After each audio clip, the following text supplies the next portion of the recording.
Welcome back to the Hurry Up Offense Fantasy Football News and Advice for Week 14. Wow, it's Week 14 already of the 2022 Fantasy Football season. I am Smokey Rameriz, your Fantasy Football Pro. Let's go. And that is today's topic, something along those lines, because it is Week 14. The season is winding down. The playoffs are starting in some cases. Some cases they'll be starting next week. And for the 2-game playoffs, it'll be starting in 2 weeks. And if you're not in those playoffs, do you give up? That is the question. I'm going to spend the game theory portion of the show today trying to convince you to keep playing and give you some reasons why you probably should. But first, let's get into the news. D'Onta Foreman, whatever it is, D'Onta Foreman is not practicing Wednesday.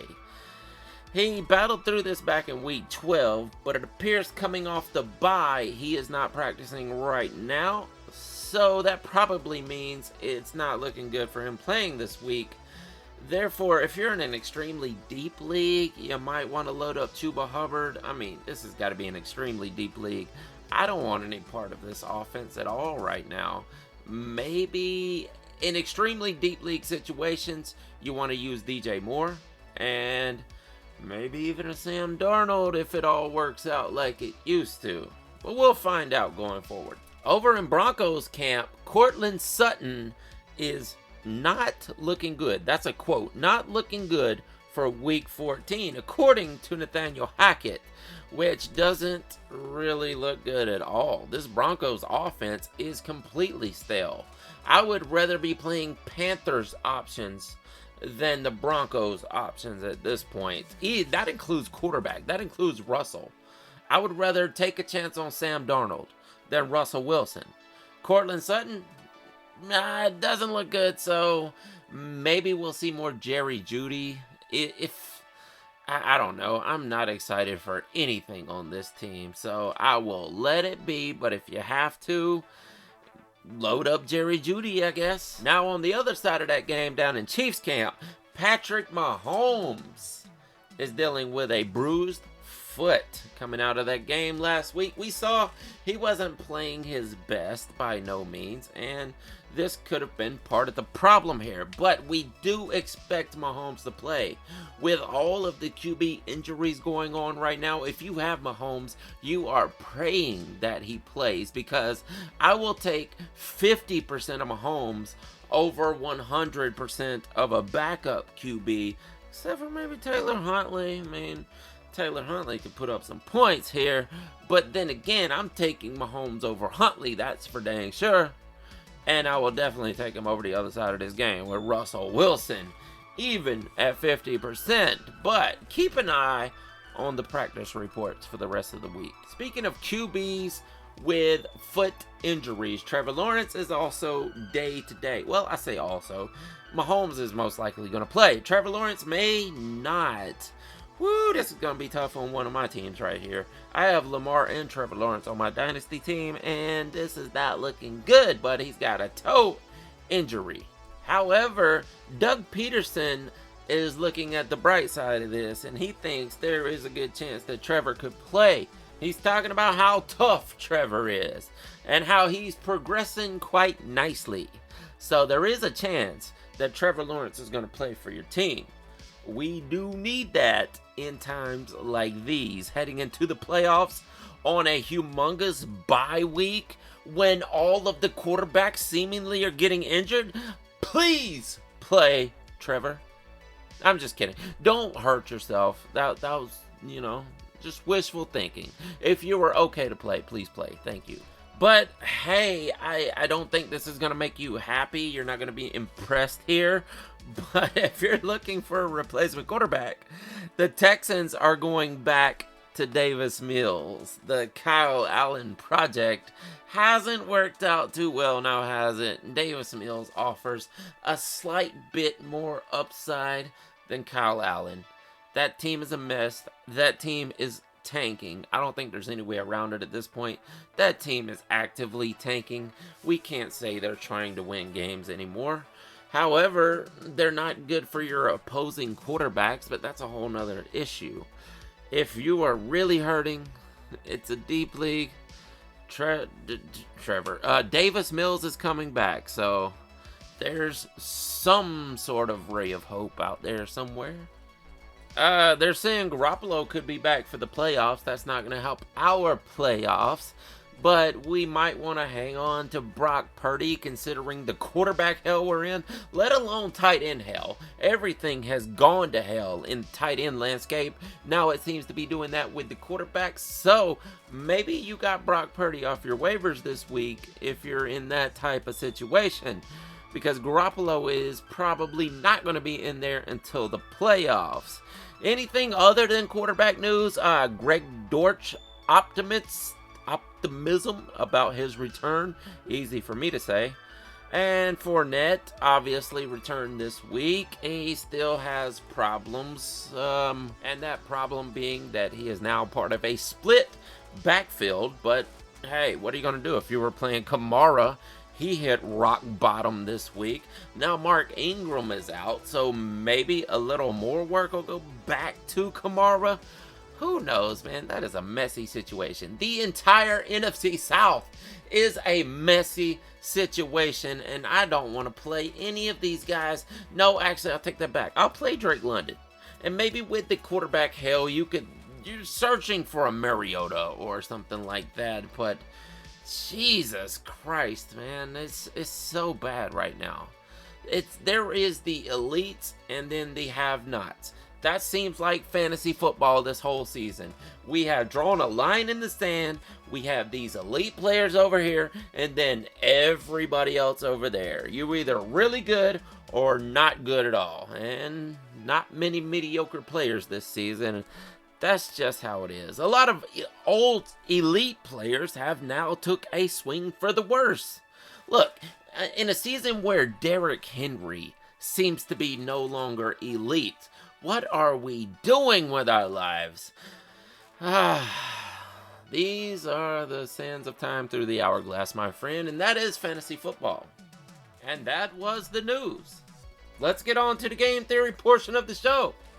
Talking all about why you should keep playing. Now, I know these numbers go down from week to week throughout the season as people lose interest in their team. It starts off pretty decent numbers. Then by week 13 and 14, these numbers are dwindling.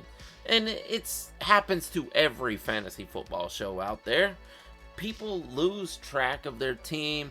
They feel like they're not making it. They stop intaking the information.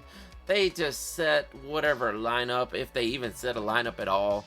I see some teams that by week 11, they've got bye players in there playing. And guys, here's the problem. Do you want to win fantasy football? If you're one of these players where you play year after year and then you give up by week 11 because you're not winning, don't you think it would behoove you to continue playing out the season? Not only, well, here's one thing. Play spoiler to the guys who are going to the playoffs. There is nothing more fun than you looking at your enemy across the league and you see that, oh, he's got the number 1 seed. I bet I can ruin his day by making him the number 2 seed this week.